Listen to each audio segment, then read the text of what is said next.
pulling all of this into self-awareness is the thing that helps us keep consistent, that helps us stack those blocks one on top of another so that we can begin to live a better version of ourselves in our life daily.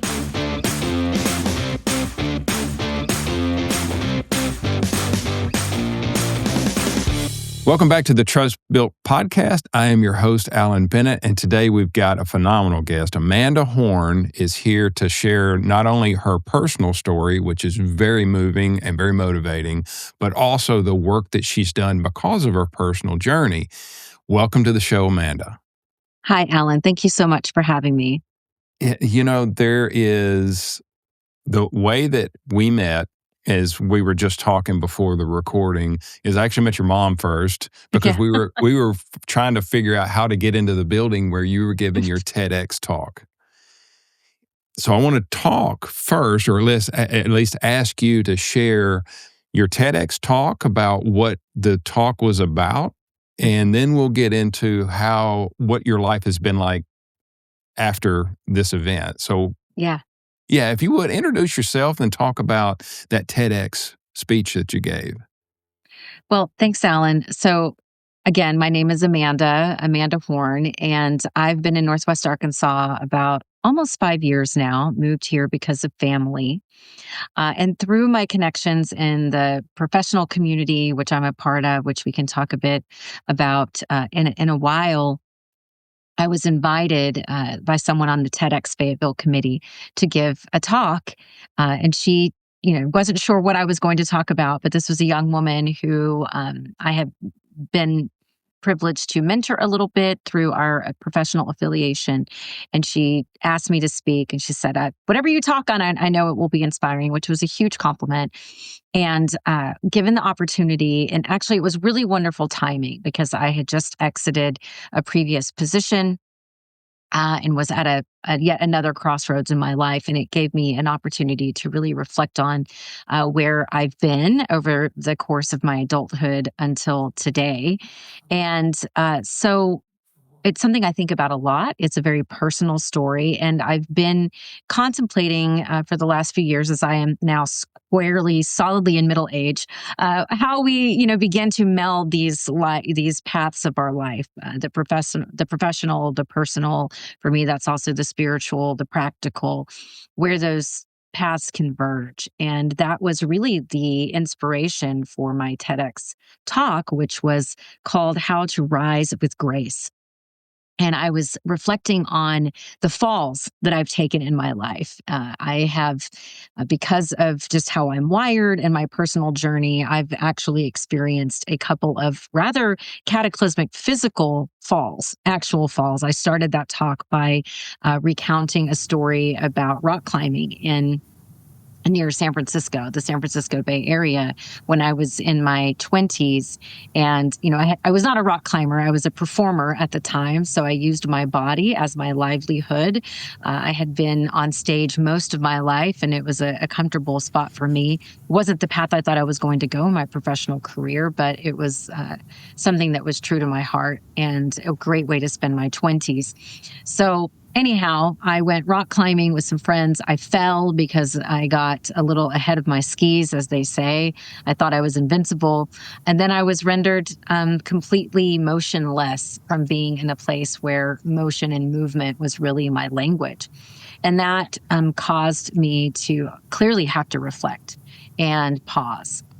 And I didn't take it fully to heart because I was young and, again, invincible. And I actually spiraled more out of control over the next few years and landed in a very dark place, riddled with alcoholism and addiction. I had made some unwise decisions that got worse over time, and I found myself in really the darkest place I had been in my life.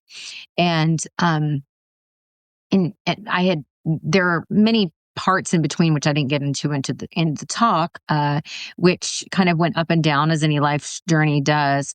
And I had started to climb out. I I was actually married. I had gone back to college. I had finished my degree. I was well on my way in a professional career. And yet a part of my life was still spinning out of control. And I landed literally on my head. I took a fall. I fell backwards off of a ledge when I was blacked out from drinking. And that really was the moment where it all converged for me, where I woke up and said, okay, I no longer have what I thought I did, and I am ready for my life to get on track. And those are some pretty visually compelling and, somatic experiences because they involve the entire body. But it's given me a framework to think about my life, in these moments of forced surrender and forced humility, what it then is like to rise into new places and what act of humility that takes. And I call that the GRACE Toolkit. So what I talked about with the GRACE Toolkit was really borrowing from a number of wisdom traditions that I have studied over the course of my life, and paring it down into kind of 5 key takeaways that you can put in your back pocket, using the letters of grace. So the first is to give up the shoulds. We get caught in these arguments with ourselves, right? Cheating on notes to ourselves so often, where we are trying to sell ourselves lines that really don't sort themselves out in reality, or getting angry with ourselves because something is not as we think it's supposed to be or as it should be. And we can really get stuck there. I have found that out for myself. So the first is giving up the shoulds. The second is through that act of truly surrender, revealing what's true. And this can be for big life moments or for smaller ones. But taking that time to just say, okay, what is it here that I can really reveal is acceptance, right? That's what that teaches us, is to accept the moment exactly as it is, whatever that means. And then to ask for help when needed. Sometimes that's from divine. For me, that often is a prayer. Sometimes it's asking for help from a colleague or a family member. But it's that act of asking, that willingness to change, which allows us to then choose a step that we can take to reorient ourselves in the big actions and in the small ones, and then to embody the gift that it gives us.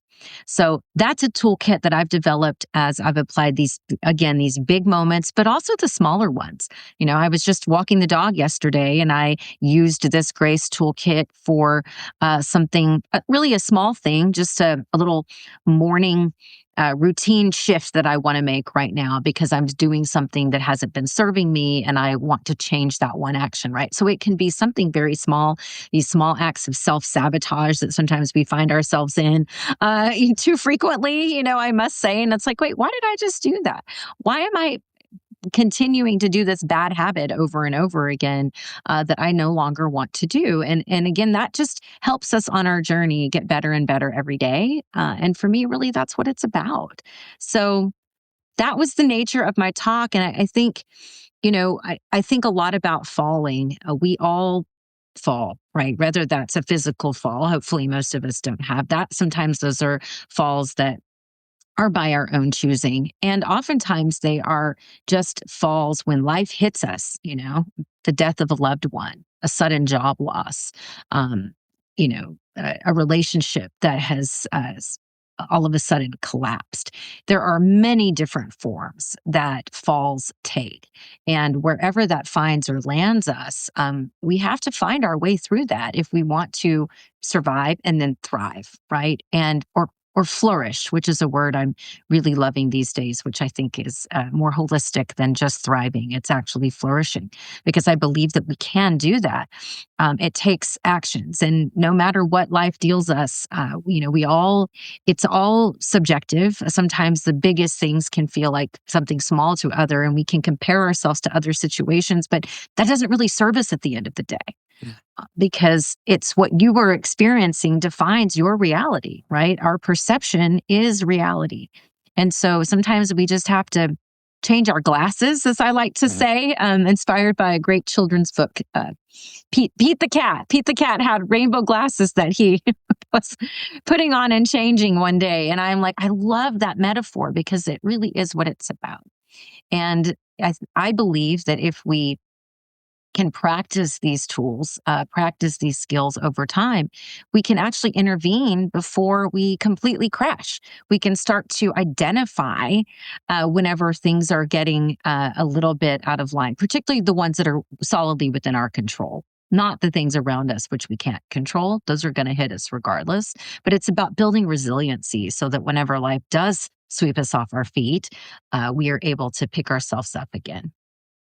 Yeah, that the I guess what hits me about your journey is the understanding the saboteurs that Mhm. exist. And that's I don't know that you use that word, but that's what was going through my mind when I heard that. Understanding what the saboteur is and Mhm. how it's impacting you to then move forward. And am I right? Am I paraphrasing the right way? Is it a saboteur? Absolutely, you are. Absolutely. I love that word saboteur. I do talk about self-sabotage, which is these saboteurs, which we can so easily get trapped in. And it's very the brain is an interesting beast, right? So much of what we do is codified in, and we can convince ourselves to do just about anything. And too often, the brain spends this time convincing us to do things that aren't necessarily in our best interest, but it's because it's what we know. So sometimes what we know is safe, even when what we know isn't healthy, right? It can be more challenging to shift our patterns uh, into something healthier because this ego driven line of self sabotage keeps us in this safe zone because it's predictable even when we know that choice is going to lead to poor outcomes, right? It's like banging your head against a wall over and over again and expecting different results, right? And we can do that. We will choose abuse, self abuse, abusive relationships, toxic work environments, bad eating habits, bad exercise habits, because they will keep us sedentary because it's safe. And we do this, and these are the saboteurs which we can identify. So, it takes action in order to identify those saboteurs and begin to move ourselves out of it. Uh, Yeah, in the work that I do, this is not my day job, but in my day job, it's all around building trust. And mhm, the first obstacle that I usually find is people not trusting themselves. You can't trust right. another person unless you trust yourself first, and that's what we're talking about here is understanding Yes. yourself and saboteur. So let's dig into that a little bit about Yeah. and we've talked about saboteurs and we've talked about some steps that you can take, but let's take a deeper dive hmm into learning more, understanding yourself better and trusting yourself. What is that when you work with clients? What hmm do you find there to help them get that insight? What do you find helpful? Absolutely. Thank you for that question. Um, I think you're absolutely right. First of all, trusting yourself. So if we talk about business, right? If I put on my uh, communications strategist advisory hat, when I'm speaking with clients, whether that's internal clients for inside organizations that I've been in, or now in advisory capacity with external clients, it's they know their business, right? They understand intuitively how people may respond to an action. And I think asking a line of questions to help them reveal what's true in those situations is generally the approach that I take, right? I think they have to come to that understanding in themselves to see it. And so saying it out loud and pointing it out, if they're not already seeing it, isn't going to be the thing that's going to get them to see. We have to change the glasses that they're wearing. And in Mm, order to do that, we find lines of questioning that help establish proof that what they're feeling is true.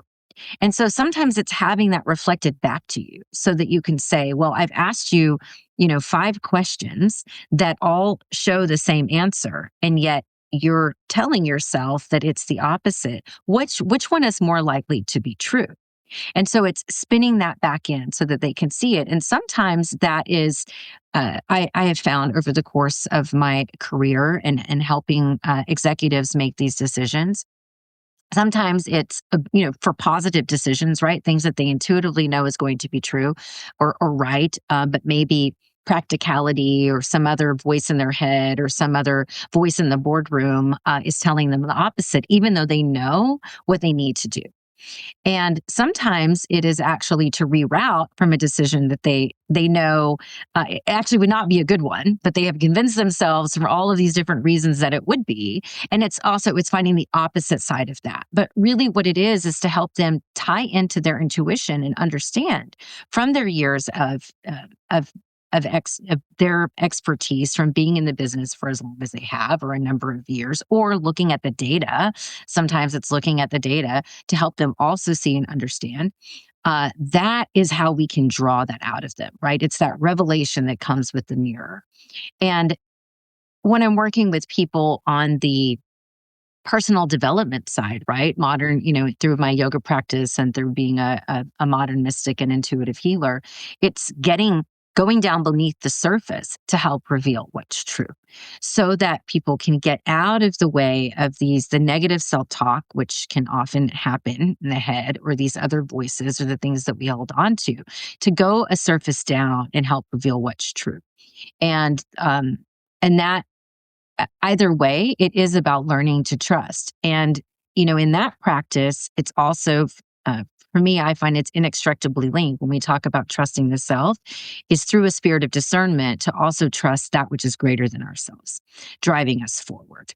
And that trust can move us into a place of flow and flourishing, which can be scary. Taking that leap is scary. But once we can get there, what happens afterwards is really where the miracles start to come to bear. Yeah, let's take a deeper dive. You mentioned voices that we hear. Mm-hmm. Do you find the voices are different depending on the style of the person, right? Everybody has different behavioral styles, but do those people have different voices that are sabotaging their progress?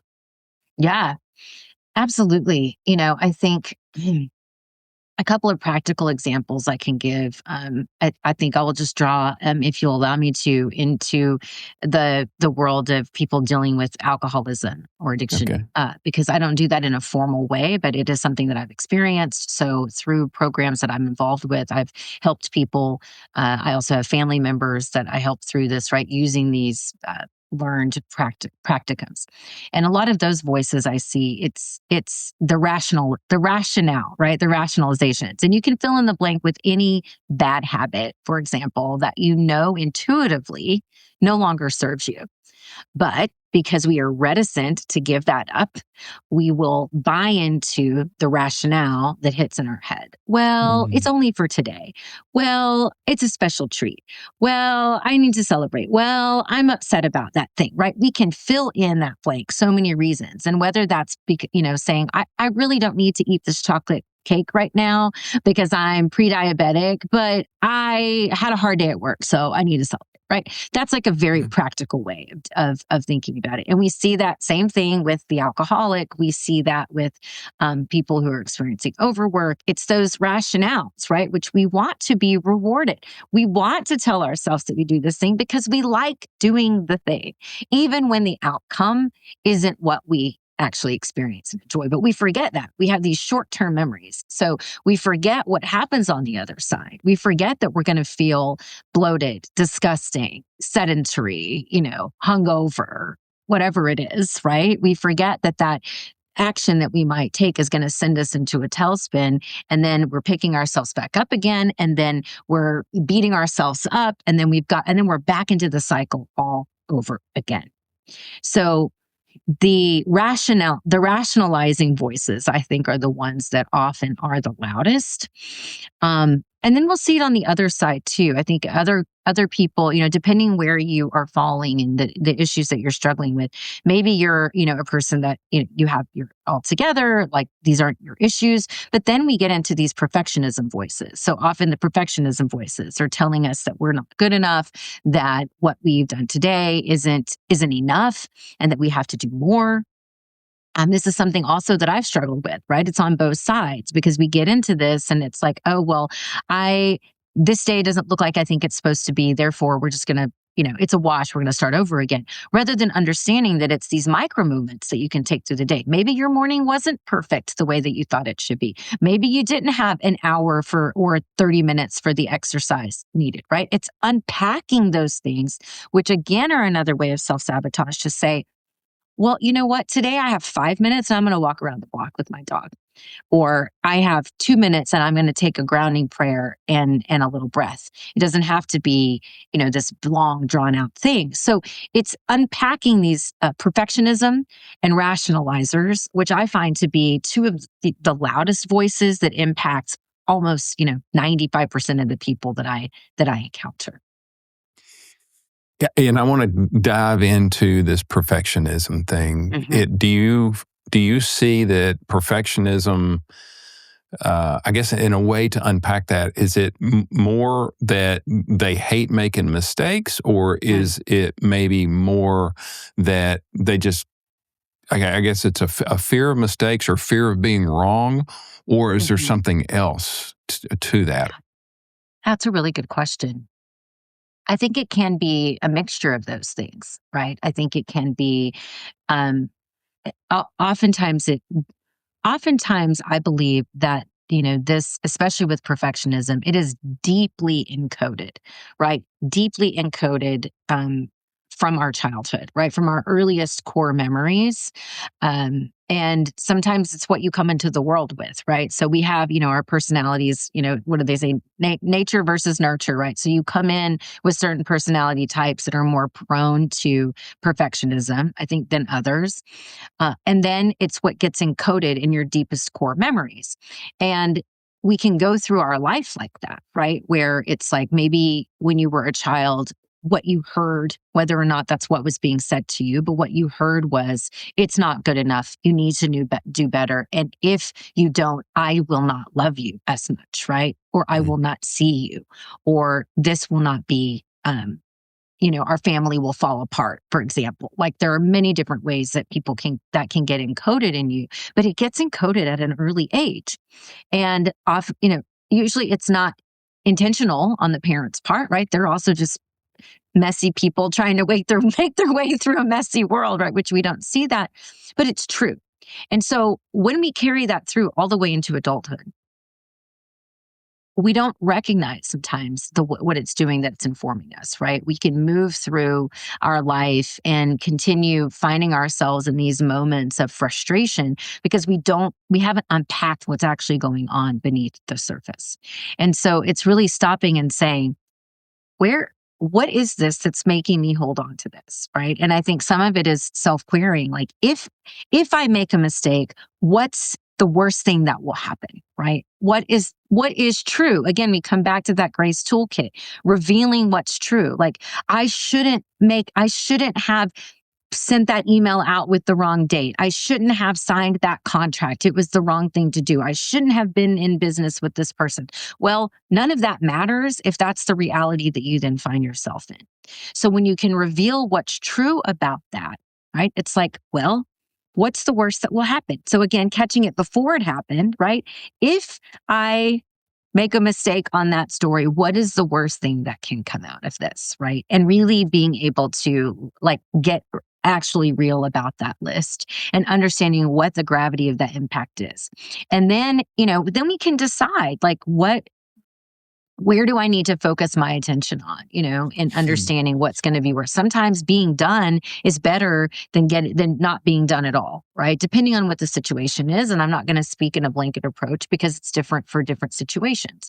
Some of them require more attention in a closer, to perfection than others. But my experience, and then also seeing and working with and being around other people and in organizations, is most things don't require that kind of perfection. Now, if you're a surgeon doing surgery on a person that probably requires perfection. You don't really want to make a mistake there, but that's different, not what we're talking about. But that's not true for 90% of what we're dealing with on a daily basis, right? And so I do think that it is the fear of making a mistake. It's the fear of everything falling apart. They're usually outsized fears. The fear of embarrassment, the fear of shame. Brené Brown talks a lot about shame and these things that we carry. And then some voices in our head that have told us that we are less than, and we are a failure if we make a mistake doing these things. All of this, I'm going to bring this back around. Yeah. All this is having insight into yourself so that you can then make the change to get the results that you're after. That's right. But this is, we've talked a lot about that personal insight, but that is the thing that needs to happen first. You have to, when they say they hit rock bottom, we're talking about that process of what happens at rock bottom, or what needs to happen at rock bottom, whatever that looks like for you at rock bottom. That's right. That's what we're talking about. Yeah. So that now let's move to the transition. Now we've gotten there and we kind of understand where we are and the things that need to move forward. What does that stage or that phase look like? Yeah. Yeah. I mean, from, personal experience, and then also what you can see across a variety of wisdom traditions. It's, and I think one of the great, there's a nice saying, like, how do you eat an elephant? One bite at a time, right? Like, you can see these metaphors everywhere. You can see it watching Rocky or in Creed. You do it one punch, one round at a time, right? That's what this takes. It's like understanding, seeing all of it, seeing the truth there, and then choosing, one step that you can take today to move yourself forward. And that may be, if you're a person that, for example, something you're doing, let's not do the big life stuff. It's just little things like maybe you lose focus at work, or you tend to get distracted, or go down a rabbit hole. The one step that you can do is turning off your social media or your email during the day while you're working, and like making boundaries. Like, that can be one step today. I'm not going to look at Facebook today. Or I'm not going to look at Instagram today, or I'm not going to have this on while I am, needing to have this focused work time, right? That can be something really simple. For bigger life challenges or habits that you're trying to break, that can be like getting up and putting your shoes on and walking around the block, starting with that. Like, if you're trying to get yourself, out of getting yourself into a good exercise routine that can help you, right? It's about rewiring your brain. And I found, my love language is yoga. Yoga has helped me through all very important times in my life. It is my baseline that I work with, from which everything else arises. And that, I've been doing that for almost 20 years now. And that is getting up in the morning and hitting the mat, and that may not look like, it doesn't have to be perfect. It's not an hour of practice every morning. It can be 30 minutes for me is about, what I commit on a daily basis. But some mornings depending what mood the daughter's in, or what the husband needs, or what I may have done the night before, it could also be 5 minutes or 10 minutes. It's just it's the consistency, and it's a getting up and taking that one step. And, that is it. It doesn't have to be 40 minutes of meditation. It can be one step where it's 2 minutes. It's one prayer. And you build on that, right? It's like it's building blocks. So once you've done that, then you can add another layer on. Then you can add another layer on. Then you can add another layer on. But that is really what it takes. It's just one step at a time. And sometimes the truth of life's journey is that it can be 2 steps forward, and sometimes you're going to get set back, right? It can be 3 steps forward, and then, not every day is going to look the same. And honoring that is also really important. And again, combating those saboteurs, not beating yourself up if it doesn't look the same, not accepting that it has to be perfect, because that also is another invitation to those saboteurs, right? When it tells you, oh, well, you've really screwed that up. You're not perfect today, so you just might as well throw it out the window and start again, right?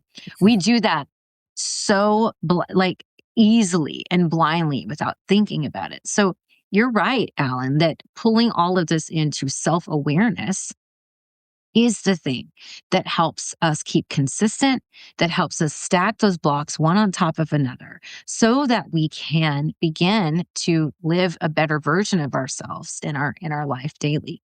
And yeah, I don't think the work ever stops.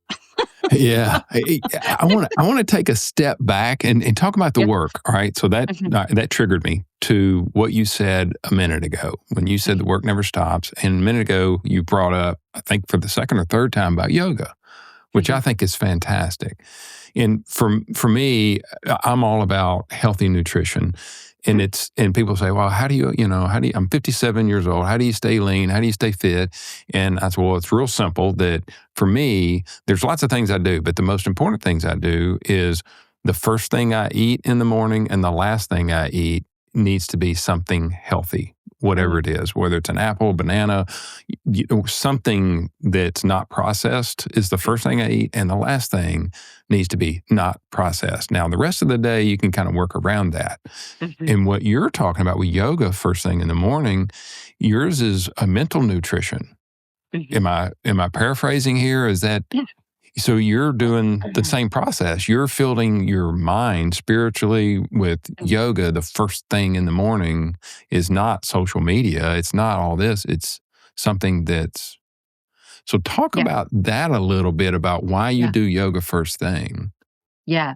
Um, you're right. It is about healthy consumption, right? And I think that's the Venn diagram connection here is right. The mindful consumption of what we are doing with our time and what we are putting Mhm. into our minds, our bodies, and our spirits, right? And for me, the system of yoga is all encompassing, right? It is a mind, body, spirit practice. The asana, which is what people are most familiar with here in the West, which is the movement practice, is a movement based practice. It is somatic. It is getting yourself fit and healthy so that you can, so that the body is prepared to do the rest of the work. Right? I do believe that these are our temples, these are our living instruments.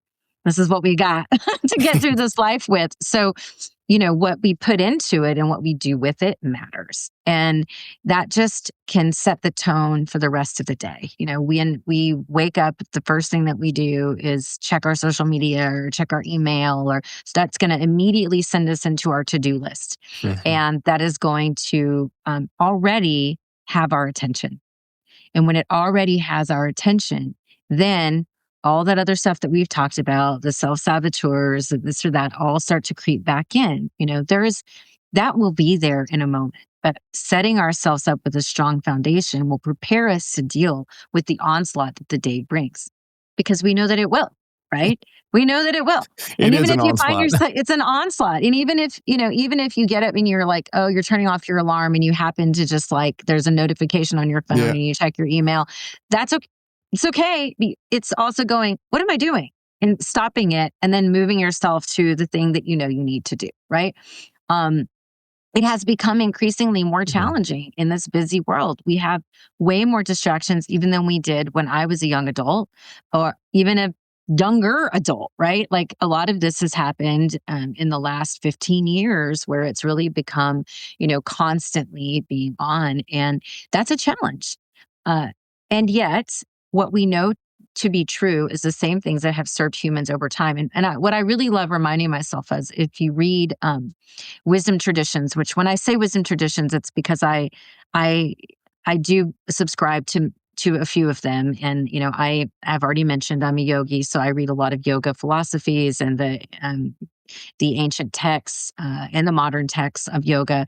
But also, I practice Christianity in its purest form. I, follow the words and the inspiration of Jesus, and also Buddhism. And I have studied a lot of Buddhism over the years. And I've also studied some other wisdom traditions in between and neuroscience. And I love looking at the commonality across all of these traditions because what they reveal to us is the human condition. And what we learned by reading that is that humans have always been afflicted with these same things, even when the distractions were less, right? We are masters at distraction. Our egos are masters at that. We want to find all of these things. The mind has always been something that they call it the monkey mind in Buddhism and yoga. It's like this monkey mind has always been present. That is what it is, which is why we have developed these tools, because that is, trying to make our lives smoother, easier, faster. That's amazing. Humans are amazing with our genius and the things that we have developed for that. And also it's a double-edged sword, right? So we have to maintain that. And really it's about taming that monkey mind so that we can encounter our daily life more measured, being responsive rather than being reactive. And, looking at longevity as something where, it's no guarantee, right? You can do all this stuff and you still may drop dead tomorrow. I mean, there's really no guarantee. And yet, I think it's not having that attachment for what is out of our control, which allows us to show up just for today in this way that is mindful and ultimately contributes to our joy and the joy of those around us. What we're talking about here is the analogy I like to use is when you're on get on an airplane. And the flight attendant is talking about all the safety measures that if we lose cabin pressure, the first thing you do is you put your mask on yourself before you put it on another person. And that's kind of what we're talking about here is let's get the mask on you, then you're better fit to serve the person that's in need that you need to assist, right? That's right. What we're talking about. That's right. That's absolutely what we're talking about. And, again, it is just this daily choice that comes out, what we're consuming, what we're teaching ourselves to, building the tools in our toolkit, which can help us in all kinds of situations. And the ones that are more challenging are the ones that are going to confront us the most. I'm a parent of a 9-year-old daughter. That is challenging on a daily basis, right? And she's got her own issues. She had some early life experiences. We adopted our daughter that was a really beautiful journey. And she had some early life experiences that were traumatizing for her. And so she's got her own anxieties and her own issues that she's navigating the world with. And, that it's a gift to be able to have this human that we have to show up for, that demands that we show up in ways that are healthy and responsive and we can make choices. And yet, when moments flare up, when it comes up to these, then you see yourself act in ways that are not the ways that you want to. And it's real easy to get, again, caught in this loop of like, oh my gosh, I'm failing as a mother, I'm failing as a wife, I'm failing as an employee. And we can buy into that, or we can dust it off. We can reveal what's true. We can see where we erred. We don't want to lie on cheat on notes to ourselves. Like that's not what we're talking about here. That does no one any good. It's confronting really reality, right? It's that reality confrontation. And that's, again, to go back to what we were talking about a moment ago, why I do practice yoga and meditation every day. Prayer is because it helps me confront reality and meet reality where it is. And that is, sometimes that reality is not glamorous, right? And it's like, this isn't, but I can't spin it to be something other than it is. And when we spend efforts and time doing that, then we're wasting energy by trying to make it something other than what it is. And again, that's when I talk about that giving up the shoulds. It's critical to be able to confront. And that allows us to shed the things that no longer serve us, to make decisions about what is in our control, which is ourselves and the choices we make. And then to put on our safety mask so that we can show up better for others. Yeah. We've been dancing between positive intelligence and emotional intelligence, and you brought up self-awareness and you didn't bring up self-regulation, but we did discuss self-regulation, and that's where we are, is trying to build that up as a strength, and that's a perishable skill.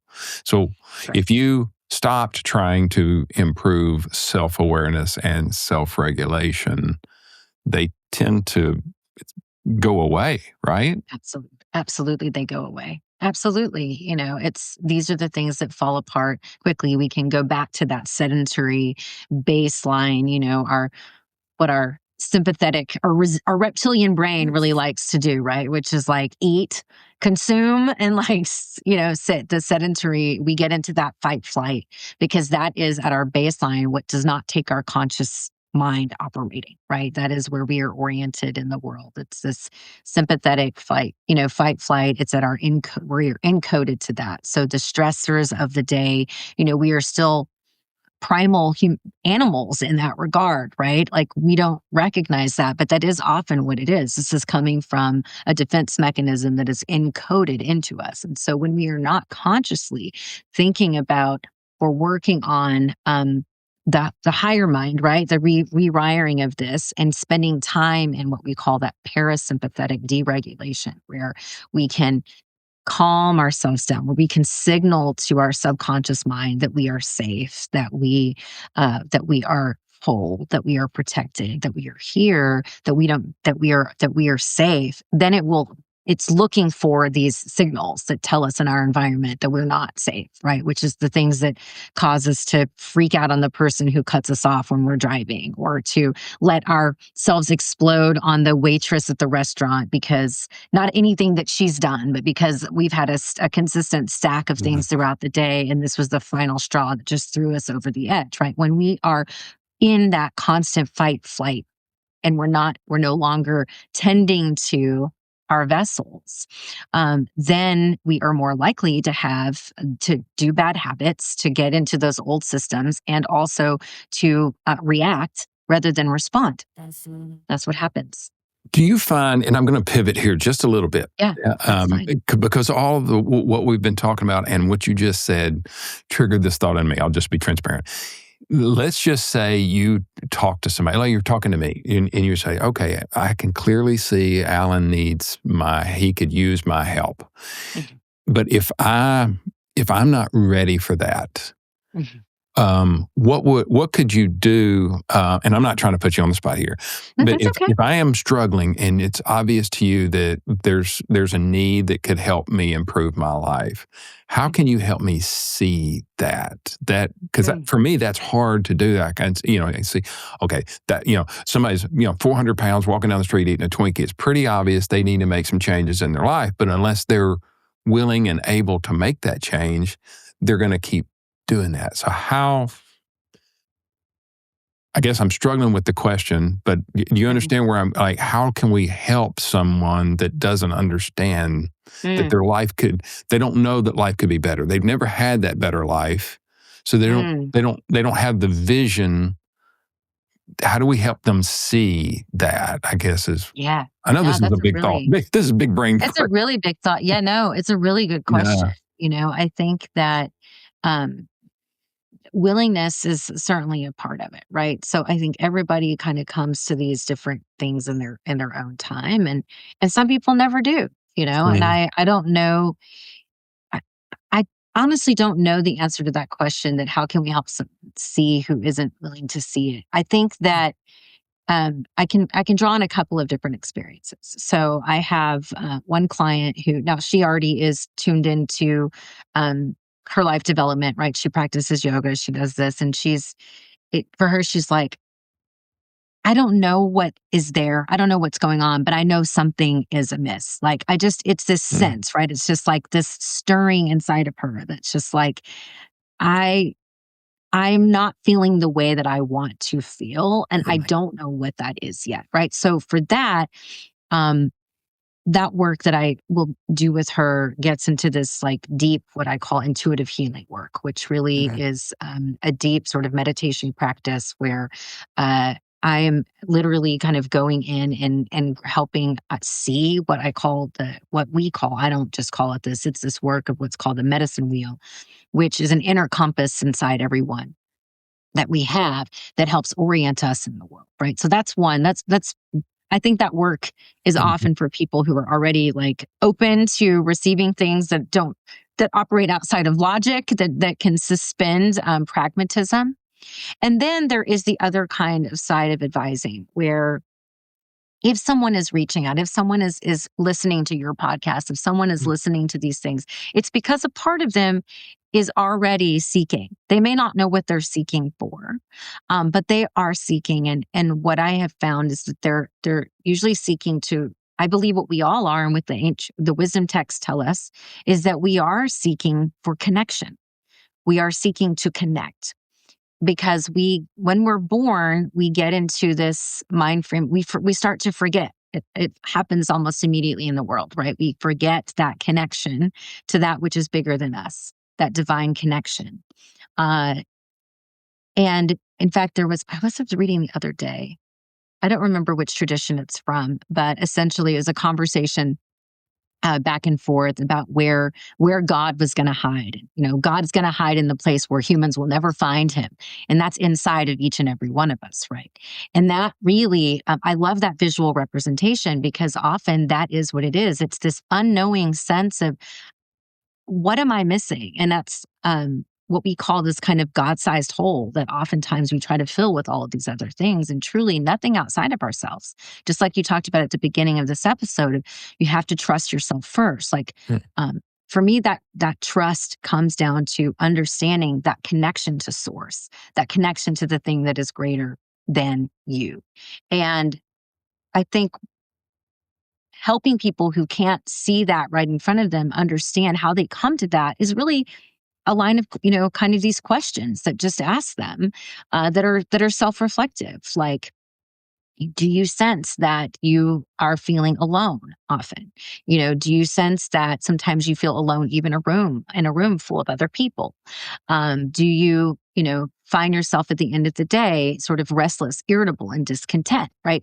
These are the kinds of questions that can come up. And that, I think, is we see is true across people, no matter, you can be a billionaire or you can be someone who lives paycheck to paycheck. And yet this disquiet, this restless irritability and discontent will arise whenever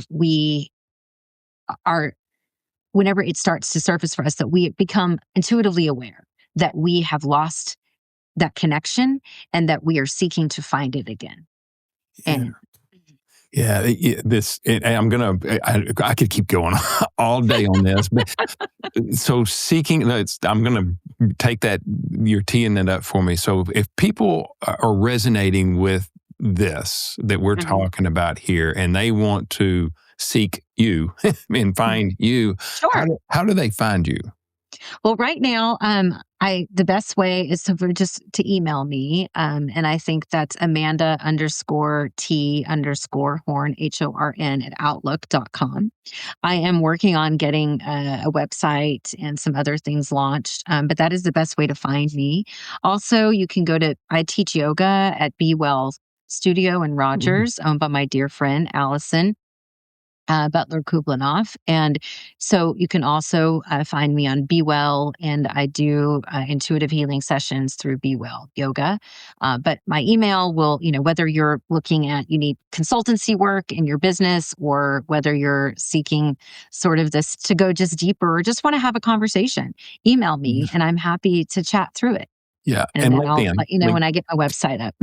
Yeah. And LinkedIn. LinkedIn. Yes. You can find me on LinkedIn. That's really easy. Amanda Horn, Amanda Thibault Horn. I'm pretty easy to find on LinkedIn. Yeah.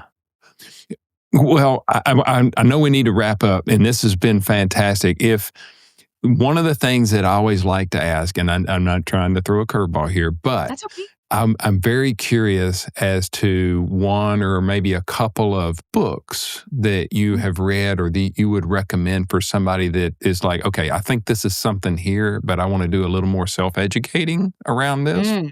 What is something that a couple of books that you might recommend to a listener? Oh, man. I'm looking around my library. I have so many stacks and stacks and stacks. One of the, an older, but a goodie. It's actually something my husband is rereading right now, so it's top of mind. But it's a book called The Four Agreements by Don Miguel Ruiz. It's great. And I think the Four Agreements is wonderful, and it's I think it can help to begin to open up a language for people that maybe never had it before. Right? He comes from a Toltec tradition, yet it boils down real simple, like, don't take things personally. Don't judge. Always do your best and be impeccable with your word. I mean, these are great recommendations for living. And getting to that through the 4 agreements, I think, begins to help open up receptivity to a bigger language. Another person that I think is one of the great, he passed away a few years ago, but he has left us an enormous body of literature, is a gentleman. He was a Buddhist priest named Thich Nhat Hanh. And Thich Nhat Hanh was a phenomenal teacher. He had a community in France called Plum Village. Can be credited with much of the language of mindfulness, which we now kind of come to resonate with here in the West. He has a ton of books, but there are a few.